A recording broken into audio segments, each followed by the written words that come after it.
एक बार एक राजा के राज्य में महामारी फैल गई। चारों ओर लोग मरने लगे। राजा ने इसे रोकने के लिए बहुत सारे उपाय करवाए मगर कुछ असर न हुआ और लोग मरते रहे। दुखी राजा ईश्वर से प्रार्थना करने लगा। तभी अचानक आकाशवाणी हुई। आसमान से आवाज आई कि हे राजा, तुम्हारी राजधानी के बीचों बीच जो पुराना सूखा कुआं है, अगर अमावस्या की रात को राज्य के प्रत्येक घर से एक एक बाल्टी दूध उस कुएं में डाला जाए तो अगली ही सुबह ये महामारी समाप्त हो जाएगी और लोगों का मरना बंद हो जाएगा। राजा ने तुरंत ही पूरे राज्य में यह घोषणा करवा दी कि महामारी से बचने के लिए अमावस्या की रात को हर घर से कुएं में एक एक बाल्टी दूध डाला जाना अनिवार्य है।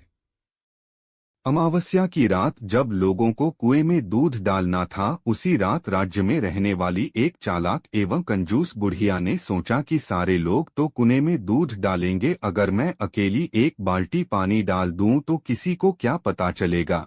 इसी विचार से उस कंजूस बुढ़िया ने रात में चुपचाप एक बाल्टी पानी कुएं में डाल दिया। अगले दिन जब सुबह हुई तो लोग वैसे ही मर रहे थे।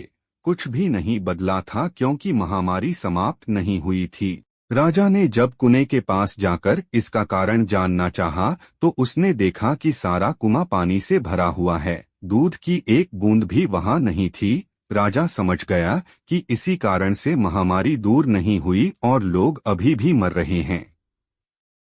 दरअसल ऐसा इसलिए हुआ क्योंकि जो विचार उस बुढ़िया के मन में आया था वही विचार पूरे राज्य के लोगों के मन में आ गया और किसी ने भी कुएं में दूध नहीं डाला।